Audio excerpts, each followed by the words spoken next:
In 2003, a study was conducted and it was found that more than 98% of the population today are toxic. Toxic people are literally everywhere. Home, they're there. School, they're there. Work, they're there. Church, they are there. And if there is one thing you must know about these types of people is that you can never know that these people are toxic from the start. You will never at one point walk up to a toxic person and hear him say stuff like, "Help me put my grandma on the roof while she's asleep."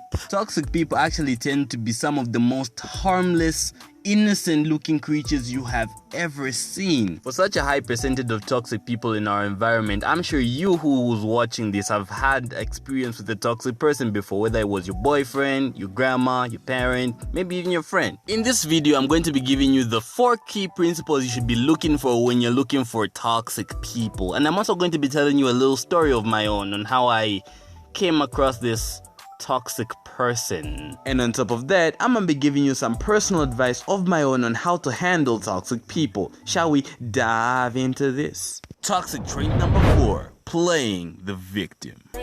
I'm so used to being a victim.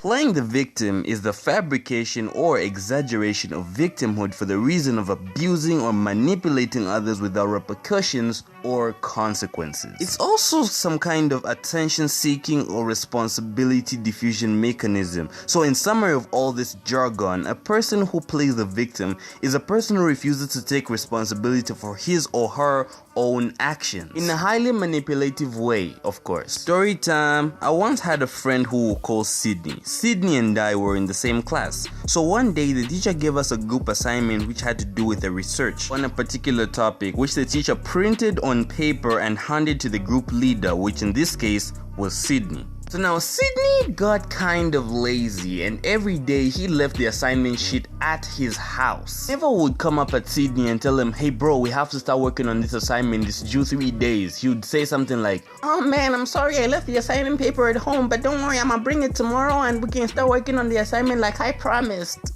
So 1 week passes and it's a submission date. The teacher starts moving around checking for the assignments in class, but little did he know our group did nothing. The teacher finally gets to us, and the thing that Sydney does I will never forget till this day. He gets up and goes on and says, It's not my fault that the project is not done because I was the most active in the group and I was telling all these people to work on the project, but they didn't want to. They just chose to be lazy and didn't follow my instructions. All these people who you told me to lead are very, very lazy people. I have nothing to do with this. All of these people, it's their fault. It's his fault. It's his fault. I have nothing to do with this. I'm sorry. I honestly don't even know what to call this. If this is not a toxic trait, I don't know what is. Toxic trait number 3, gaslighting. Gaslighting is a colloquialism loosely defined as making someone question their own reality. It is also defined as presenting a fake narrative to another person which makes them doubt their perception and become misled. Gaslighting normally happens in romantic relationships. An example of this may be, let's take for instance, a dude named Warren.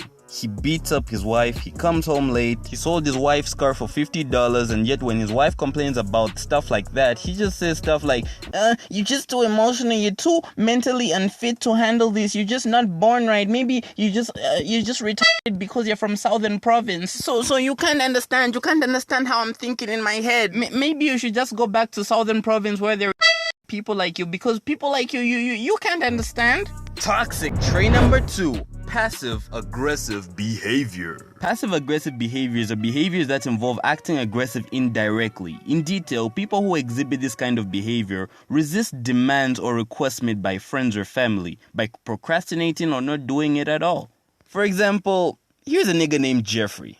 Jeffrey has a best friend named Mark. Right now, Mark is having an important presentation at work, so he asks Jeffrey on the phone to do him a little favor, to take him some important documents that he accidentally left the day before. Mark says they are very important and his job depends on it. So Jeffrey says, "I got you, bro. Don't worry. You're my brother. I can never let you down. You're my best friend. We've been best friends for over 5 years now, bro. When have I ever let you down? Come on. I'm going to bring this in the blink of an eye, bro. You will not know how fast I will get there." The moment Jeffrey cuts the call, he removes the battery and then proceeds to watch Netflix.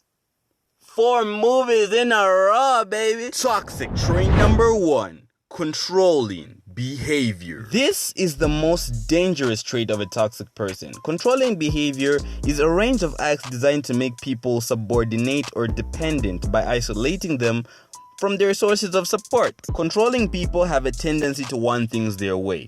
They insist that people do things their way. They try to make decisions for other people without consent, or often make power over people or situations.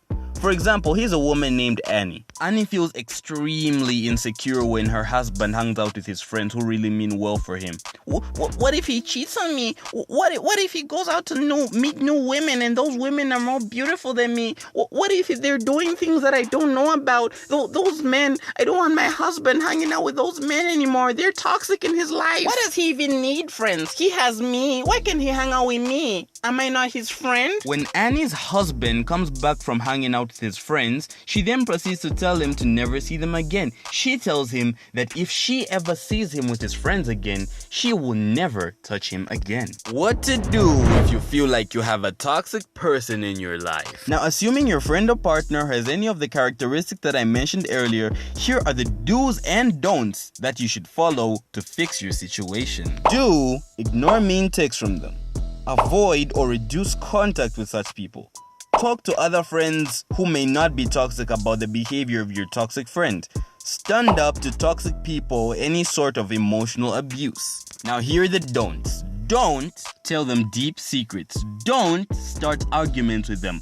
Don't respond to mean texts or words. Don't hang out with them often, and keep quiet about their toxic behavior. So there you have it, folks. Everything you need to know about toxic people. Don't forget to subscribe, click the notification bell, like the video, and contribute any conclusions down below in the comment section. I wish you the best of luck. God knows you're gonna need it. Alright, I'm joking. I love you, and I'll be seeing you again next week, Monday.